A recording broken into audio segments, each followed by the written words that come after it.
8.1, composition and inverse. We're talking about functions today.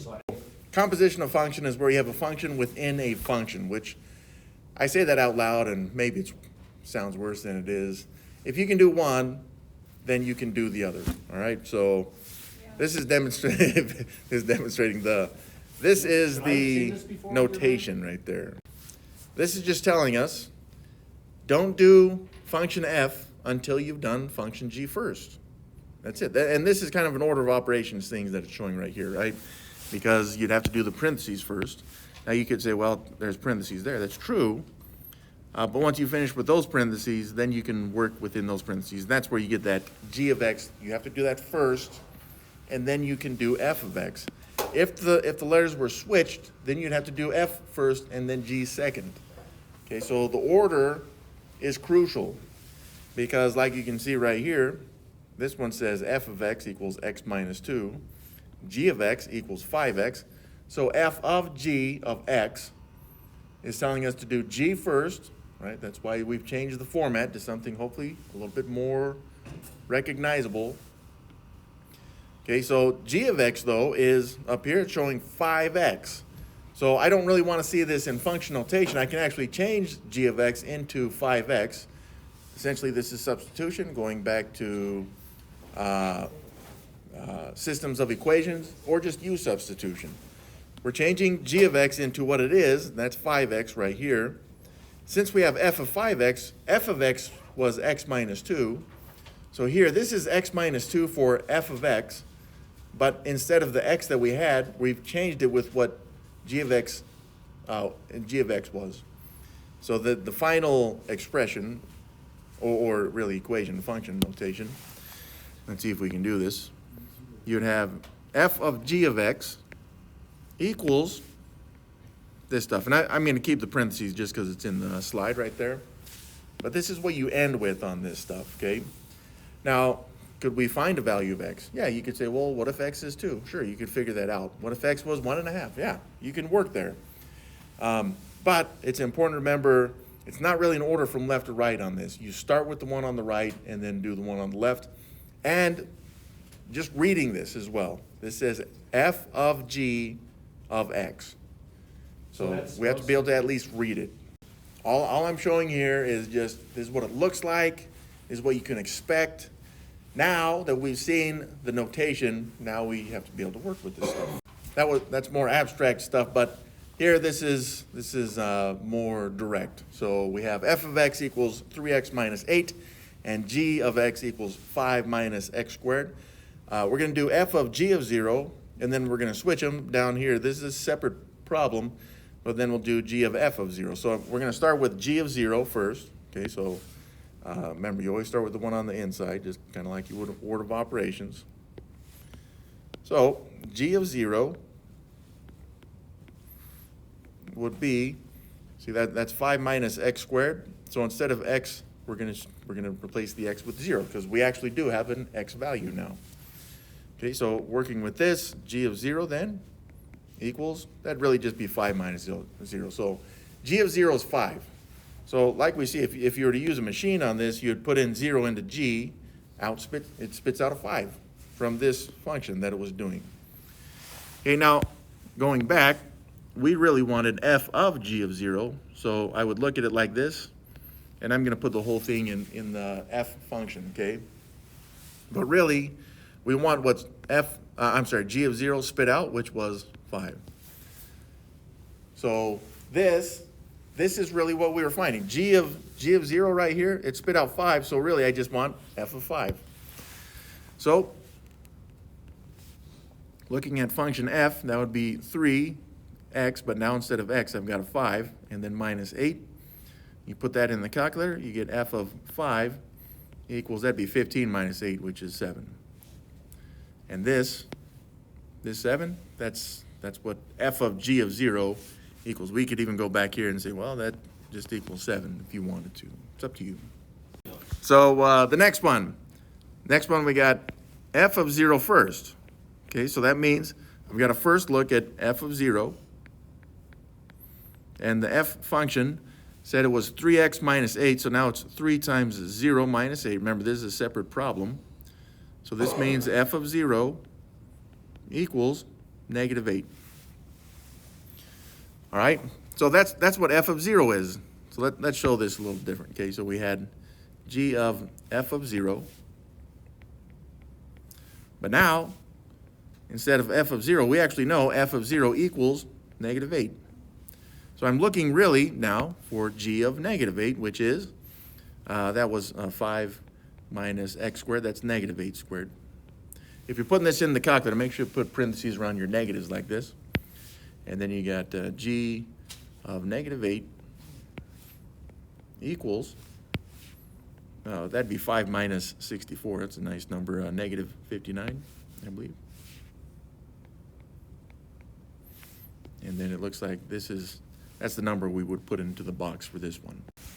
A quick note on the notation. This one, they could have just said, well, just find f of g of x, right? They could have just started with this. We showed it like this, doesn't matter. It's the same thing.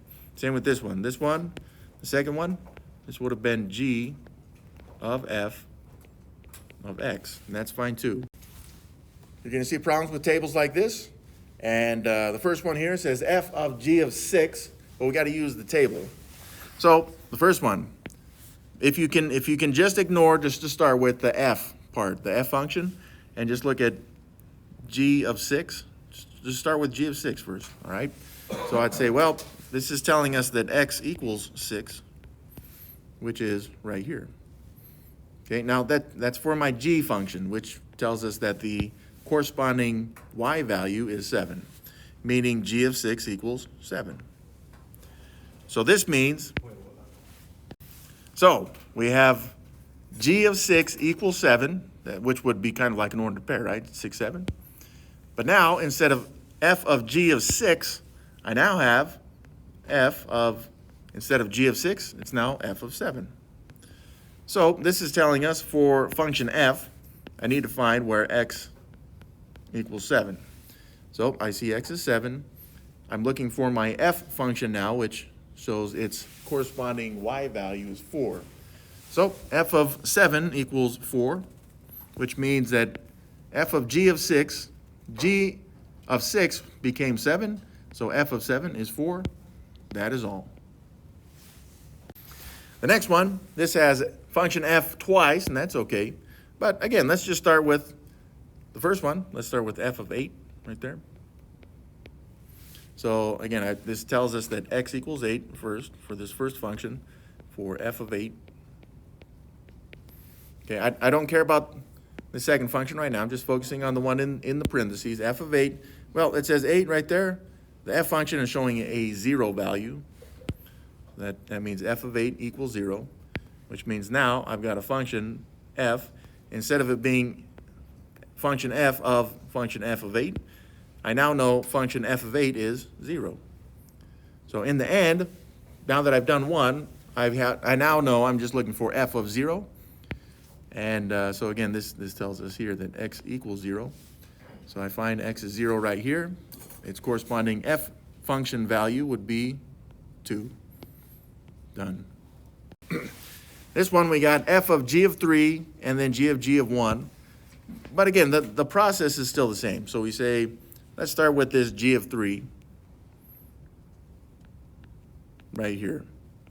Okay, now again, that's saying, well, x is 3 right there.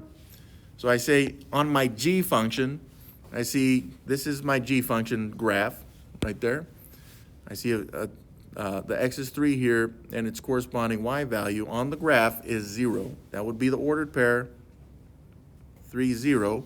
So that means its corresponding y value when x is 3 is 0. The y value is 0. So in actuality, we were actually trying to find f of g of 3, but g of 3 is 0.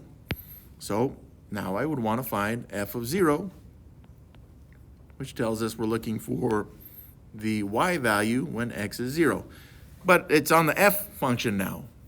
Okay, so I say f function, that's going to be the y-axis when x is 0. And I come up here to this point right there. That's showing the ordered pair 0, 3, which means f of 0 is 3. Boom. Then we have the next one. It says g of 1 first, right? So I'm looking for g of 1. This is where the x value is 1 for my g function. So there's x is 1 on my x number line. It's showing this point here at 1, 4, meaning that g of 1 ends up being 4. So then I go back to the original. It would have been g of 1, but I now know g of 1 is 4. Now this is still showing that I'm in the g function, but now it's showing an x value that's 4. Okay, so I say, where's x4 on this number line? There it is, I found it. And then it looks like it's corresponding with this point on the graph, which is showing at 4, 2. So its corresponding y value is 2. And again, that's it for that one. All right, so now they have changed the function on us. That's okay. Should be able to do this one. This is going to come out as an expression or equation if you want it. But this is telling us find f of g of x right here. So you would start with g of x. See if I can do this.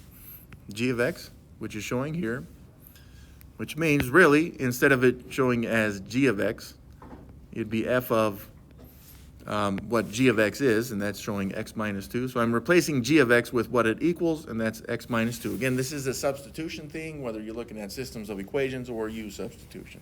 It's substitution, or even if you want to think about it in terms of checking your answer. Now, this is f of x minus 2. F of x, though, is showing this stuff right here. So it's x squared. I'm going to have to give myself more space. X squared minus 8 times the x. Oh, that's it. So, well, what is x? It's saying that instead of x, we want x minus 2. So now I've got x minus 2 squared minus 8 times x, but x now is x minus 2. Now, this becomes a little work for us, but it's work that we've seen. And we should be able to simplify from here because the x minus 2 there squared, that'd be x minus 2 times x minus 2. I think some of you may have that shortcut, but we can distribute 2. So I'd have x times x, which is x squared, x times negative 2, which is negative 2x. And then we have another negative 2 times x, which is negative 2x's. And then negative 2 times negative 2, which is positive 4. Now, staying with this part of the expression, I can see that I can combine those negative 2x's to be negative 4x's. And then plus 4. Then I can look to distribute. This would be distributing over here, this next part, that negative 8. So that'd be negative 8 times x, which is negative 8x's. And then negative 8 times negative 2, which is positive 16. Now that we have all this, and fairly simplified, we can finish simplifying right now. Of course, the x squared remains. No other like terms to combine there. We got a negative 4x and a negative 8x to be negative 12x. And then we have the 4 plus 16, which is positive 20. So this means that what we started with, which was f of g of x, I should give myself more space there, but it equals x squared minus 12x plus 20. Okay, this next one, g of f of x. So once again, we start with, this would be f of x first. Let's show this the way that we've been seeing. This is g of f of x. All right, so we do need to start with f of x first, and we know f of x there at the top is showing x squared minus 8x. So it ends up being g of, instead of f of x, we're going to show it as x squared minus 8x. Okay, well, g of x says there at the top it's x minus 2. So I'd have that stuff minus 2. I should give myself more space. So we end up with x squared. Instead of an x, I've got x squared minus 8x. It may be useful to see this in parentheses because this is where my x was. Okay, so I got x squared minus 8x minus 2. Let's just write that without the parentheses though. So that it was g. I guess they wrote it like this: g of f of x equals x squared minus 8x minus 2. So we have both of our answers. There's the second one. Here's the first one. Okay, so this one we want f of g of x, which, you know, if it helps you to see it like this, is f of g of x. Feel free to do that, all right? Now, this means that we're focusing on g of x, which is shown as 5x squared plus 3x. So it's really not just f of g of x rather, but it's really f of 5x squared plus 3x.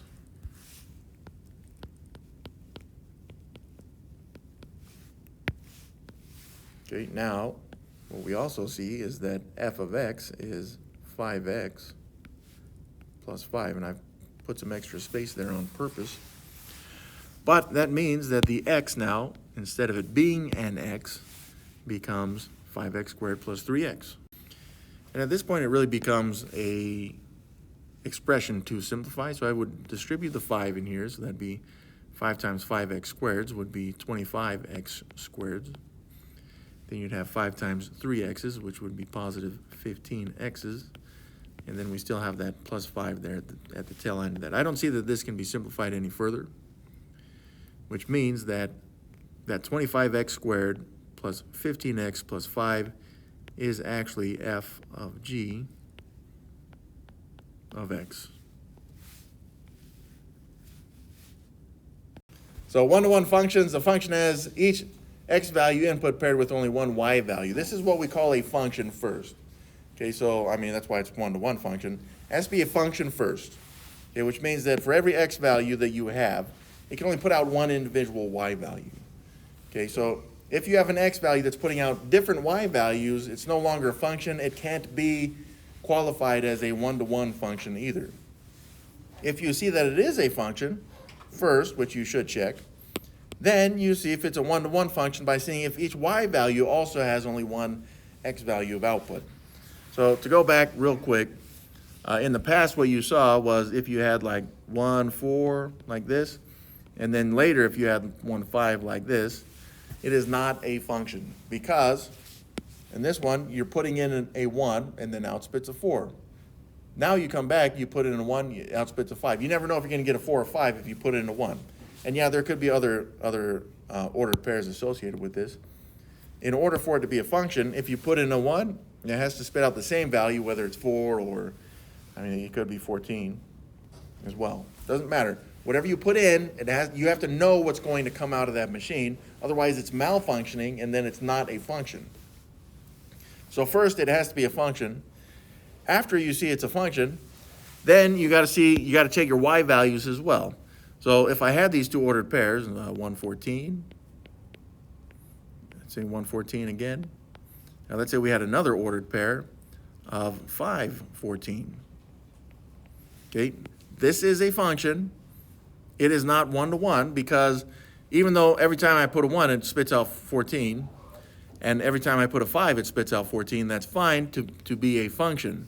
But it's not one-to-one because if you're getting out 14s from different x values, that's not good either. Or it won't qualify it as a one-to-one function. So in order for this to be a one-to-one function, just any other value but 14 would work right here. 35. But 35 would work, negative 110. As soon as you get 514, because you've already spit out 14s over here, as soon as this one spits out 14, nope, it's not one-to-one.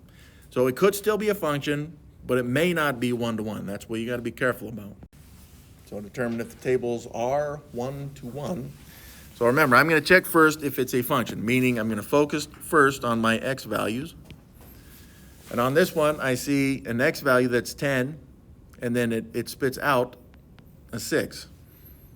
Okay, and that's fine. But then I see also I put in a 10, and then out spits a 15. Well, that right there means it's at least not a function. And since it's not a function, it automatically is not one-to-one. It has to be a function first, and then I can determine if it's one-to-one. Okay, so I would recommend starting with your x values and then checking your y values. And why am I recommending the x values first? It's because it's knowing if it's a function or not is something that you should have seen in 990. The next one. Okay, so again, I'm going to check my x values first. And first off, I see there's no x values that repeat, so there's no proof to show, like if I put in a 1, that I'm not going to get a 4 out, right? All evidence right now in the second table says if you put in a 1, you're going to get a 4 out. If you put in a 10, you're going to get out a 6. If you put in a 14, you're going to get out a 15. So the x's check off. At least right now, I know it's a function. I have a function. What I need to know now, second of all, is to determine if this is 1-to-1. So if it's 1-to-1, then every y value will spit out an individual x value. So I see 4. Well, I guess you could say it's coming out. 4, you get a 4 from a 1. There's no other evidence to show that you won't. Then you say you get out a 6. Well, where did the 6 come from? It came from 10 and nowhere else. So again, that's okay. If you get out a 15, there's no evidence to show that it didn't come from a 14. So since it's a function first, and we see that there's no evidence to show it's not 1-to-1, it is 1-to-1. Maybe I'm 1-2-1. Maybe using the process of elimination. I mean, it's good to go throughout this to see if it doesn't work first, and then if you see that it does or never doesn't work, then you can know it's 1-to-1. But again, it's just check your x values first, and then check your y values. So let's give a theoretical on this. If over here it gives me, let's say 8-4 right here, okay? Then I see over here it spit out a 4 when I put in a 1, and then over here when it spit out a 4 when I put in an 8. Then it would not be 1-to-1 because you can't have different x values spitting out the same y value. So how to tell on graphs if they are 1-to-1. First thing we're going to do, check to make sure that it's a function. So, okay, so we're going to see if it is a function. And we're going to do that with, if you go back to 990 stuff, we're going to do this with the, I'll capitalize it because it's fun, vertical line test. Okay, so the vertical line test says, if we take a vertical line, guess I'll make it red. Okay, so there's my vertical line, and if I scan this, I need to make sure it never goes through this line more than once. Okay, so scanning it, that's fine. It's still looking good. I don't see that it's going through this red line more than once. It passes the vertical line test. So right now for us, I got a check mark on my vertical line test. It's a yes, it's good. Right now I know this line that they gave us, it's a function. So now that I know it's a function, then I get to check if it's 1-to-1. If it is 1-to-1, then it must first pass the vertical line test, which this one did. So now that it has, if so, then check with a capitalize this again, horizontal line test. Okay, so horizontal line, straight across. Let's get ourselves one. Yeah, we'll do it in purple. There's a nice vertical line. So let's take this vertical line. There we go. And let's scan this. And again, if I see that this line ever goes through my vertical line more than once, not 1-to-1. Right? We know this one's a function. That's okay. But is it 1-to-1? Scanning. Oh, I already see it's going through in 3 different spots right there. In fact, if you were to go to the kind of the vertex of that left part right there, it would be going through 2. But right here, I see it's going through 3 different points. So it has failed the horizontal line test. So this one we would say it's not 1-to-1. Now again, this shows because if we use these x values, these y values are all the same, but they're coming from different x values. They're coming from different inputs, but they're all three of these are putting out a value of almost -1 on that. It's not 1-to-1. So this one, is it 1-to-1? So on this one, once again, let's check first. See if it's first C, is it a function? So again, that means it has to pass the vertical line test. Let's see if it does. So let's take this red line, scan it.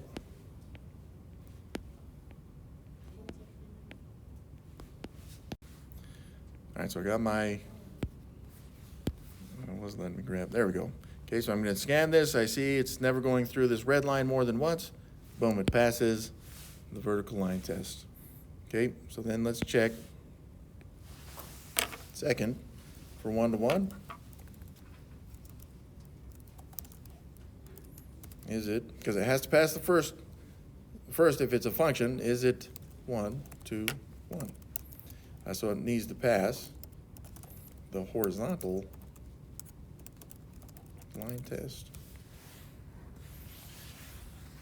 Might make it there, but there we go. All right, let's give ourselves a nice vertical line here. See if I can grab it this time. Yeah, it's good. So I just scan it. You can go up or down. I'm going up, I guess, on this one. Boom. I never saw that blue line went through the purple horizontal line test more than once. So it passed the horizontal line test. This one is the graph 1-to-1. I'll put yes with an exclamation point. Well, is this graph 1-to-1? Well, let's find out. Again, I'm going to try my vertical line test first just to see if it's a function. And then if it can pass, just knowing if it's a function or not, that's a great start. So I'm going to take this vertical line, scan it, and right now it's good, right? At the bottom there, you see it's only going through once, but once I hit this point right there, it's going through twice and then 3 times even as we go through here. So since it's going through my vertical line at this point where I have it at 1, 2, 3 places at the same time, first off, it's not a function. And since it cannot be a function, it's also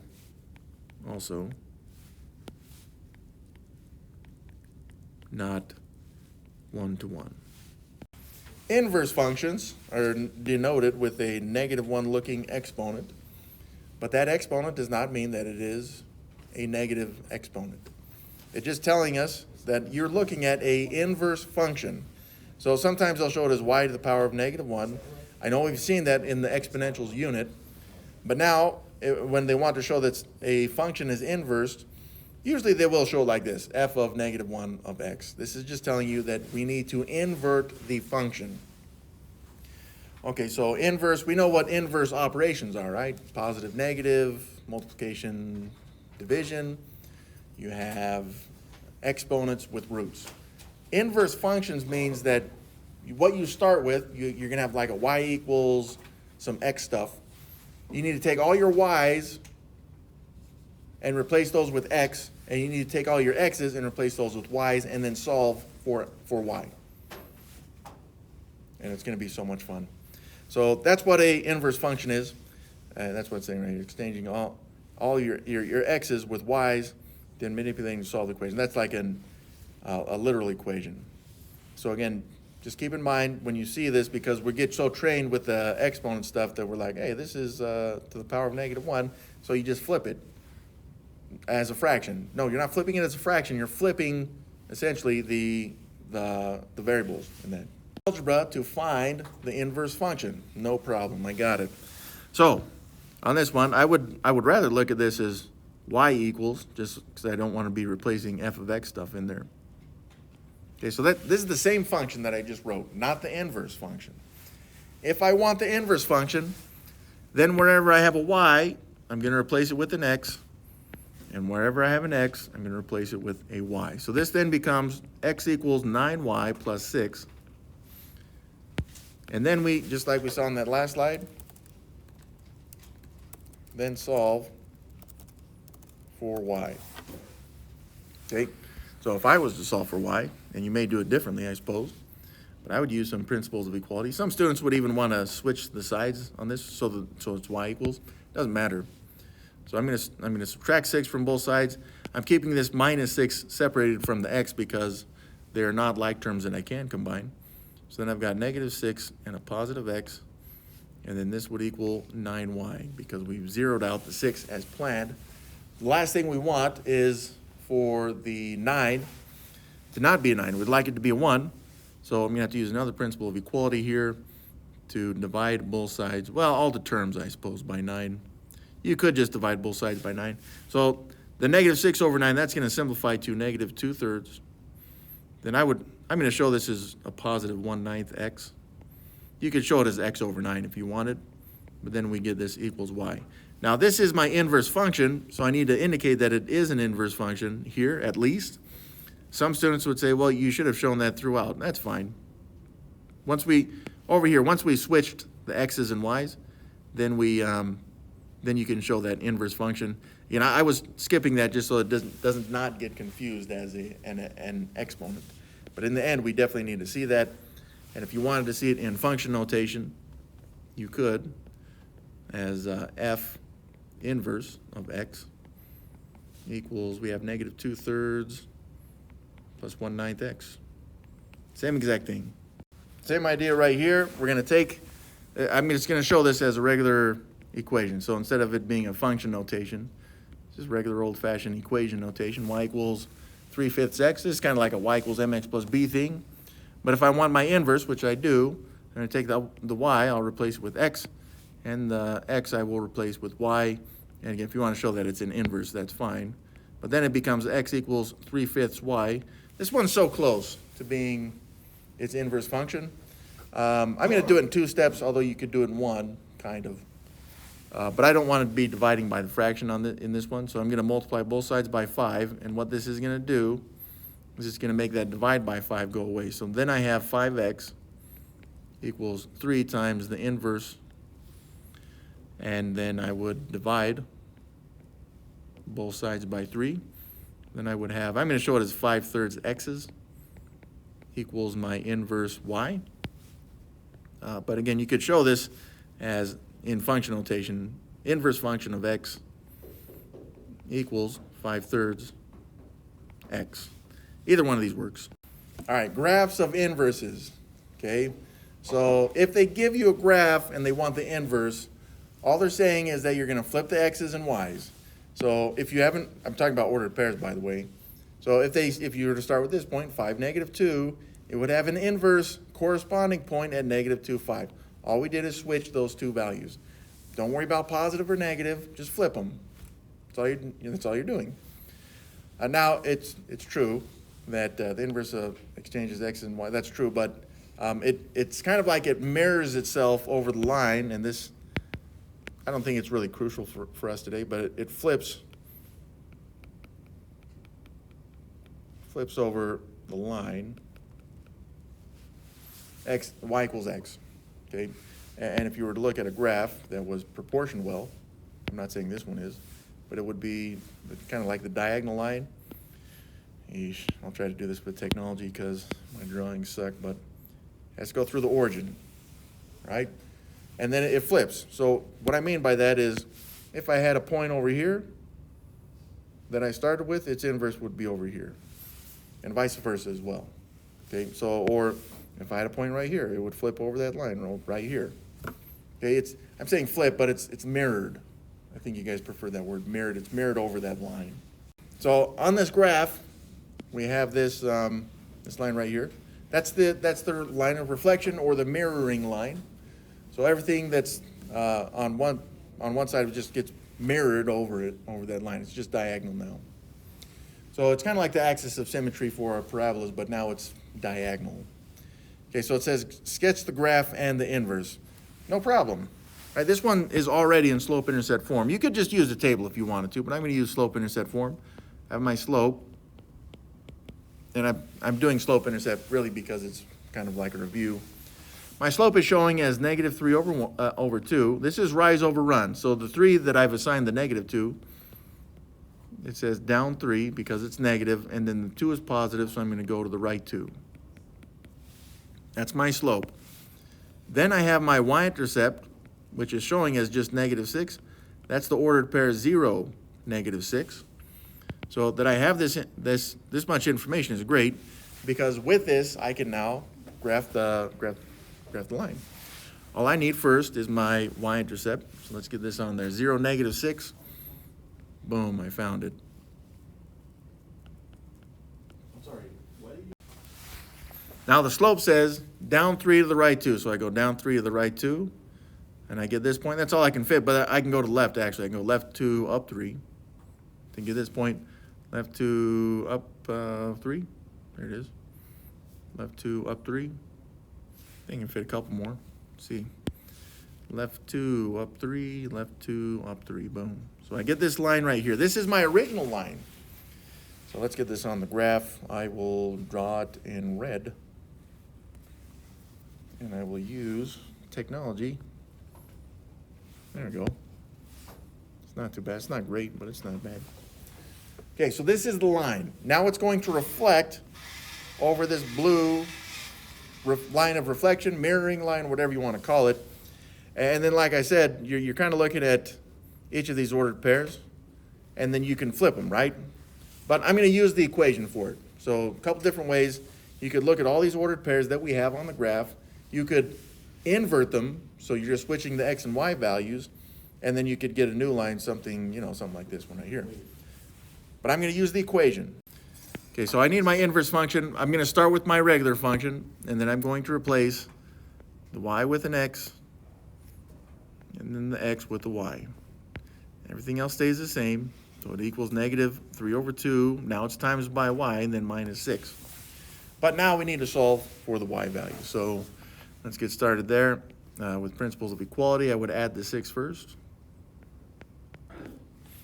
Okay, so then I'm going to show it as 6 plus x equals -3/2 y, and then we zeroed out the 6's, which is what we wanted.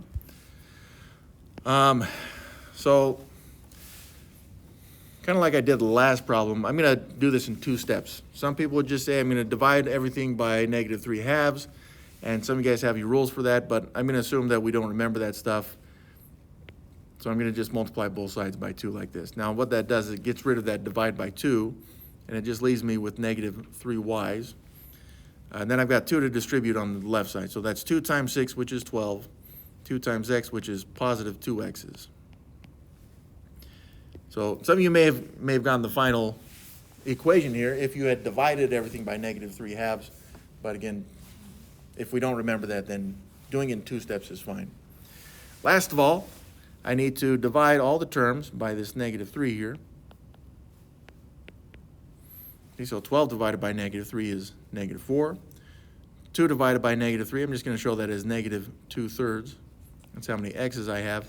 And this equals my y, which is, as we know, is the inverse because we inverted it way back here. So again, I did not show those the -1 inverses, because it can get in the way of what we're trying to do. It can get mixed up. So I just put it in here at the end. I know this is my inverse function. This is good because this inverse function also, it has a y-intercept there at -4.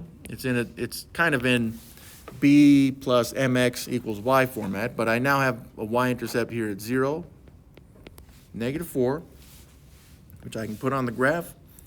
0, -4, boom, right there.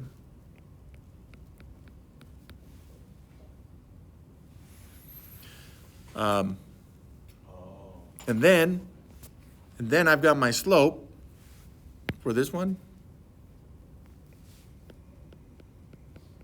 This slope is showing as, I'm going to show it as -2/3. So again, that's going to be down 2 to the right 3 from that ordered pair that I've already put on the graph. So down 2 to the right 3 gives me this point. Down 2 to the right 3, down 2 to the right 3 gives me these.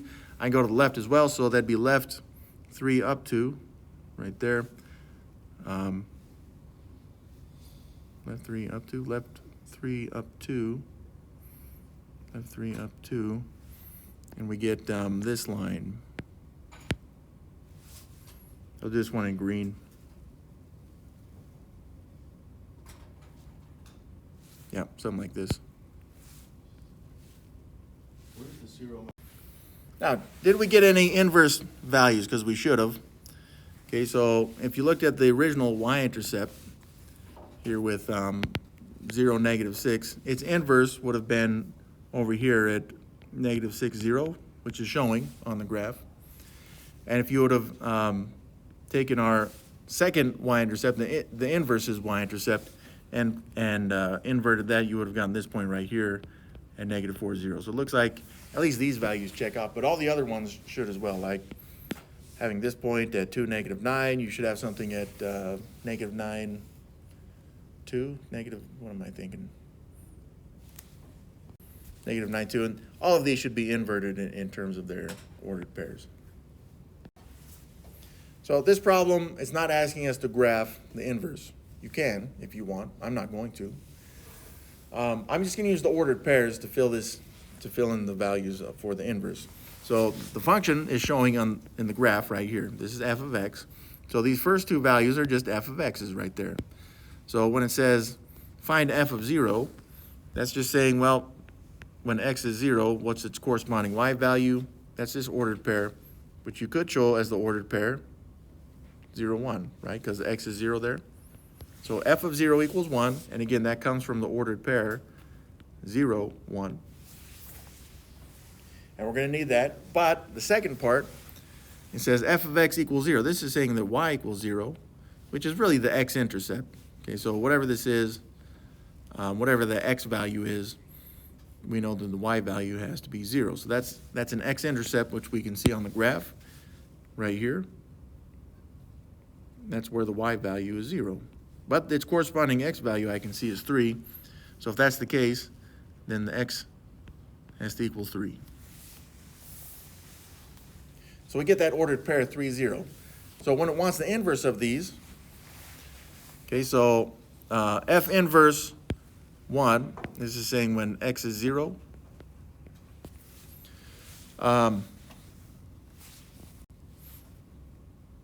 That's when the y value that corresponds when x is 0 would be 3, because, again, you'd be looking at where x is 0 for f inverse of x, so you'd have to have inverted the 3, 0 to get that x is 0. So in the original, you could say, and I'm throwing out kind of everything against the wall, hoping something sticks, but you could say if you want f inverse of 0, you're looking for y equals 0 in the original. Okay, because that inverted will make the x value 0 on this one. The next one, so we're looking for the x value. This is when y equals 0 for our inverse. So it's like y inverse equals 0. But again, in order for that to happen, then you'd have to actually, for the inverse, you'd have to have a y value that's 0. That comes from flipping what was the y-intercept, so that would end up being 1, 0, x equals 1. Now, at this point, yeah, maybe it would be beneficial to see this actually graphed. So 0, 1, it becomes this point at 1, 0, inverted. And then that red point at 3, 0, inverted becomes 0, 3 right here. And so now if you see this graph, again, maybe it's a little bit better, but I hope it is. Yeah, now again, you can see it's saying, well, when the function is inverted, f inverse, that's the purple line that I have, it's looking for x is 0. You can see that's 3.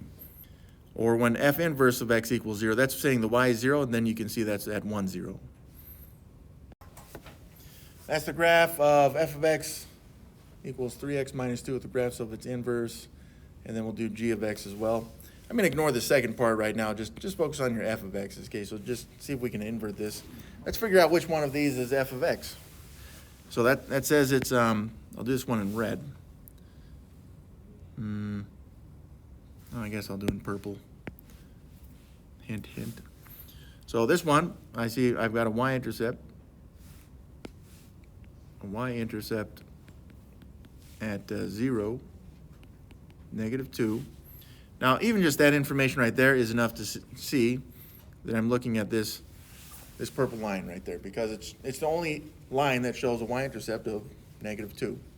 So right off the bat, I can say that the original f of x function is the purple line.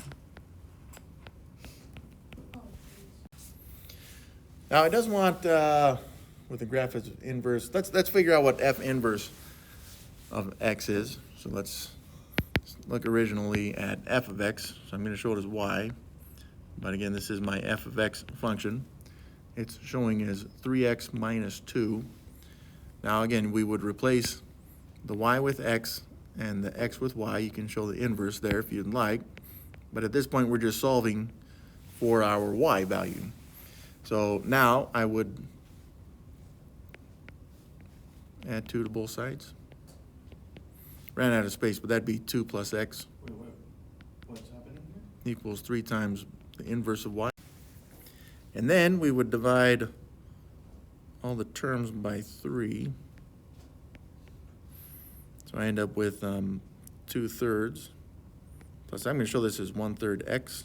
But you can say x over 3 if you'd like. That's my inverse function for y. So over here, my f inverse of f of x ends up being, I got it as 2/3 plus 1/3 x. Now, yeah, if you put this as 1/3 x plus 2/3, that's fine. So my y-intercept, right? We see our y-intercept there is 2/3 for my inverse function. It'd be at 0, 2/3. And again, the only line that has that has anything that looks like that would be the green one. And then you could say, well, then it goes up, what is it, up 1 to the right 3, and then up 1 to the right 3, up 1 to the right 3.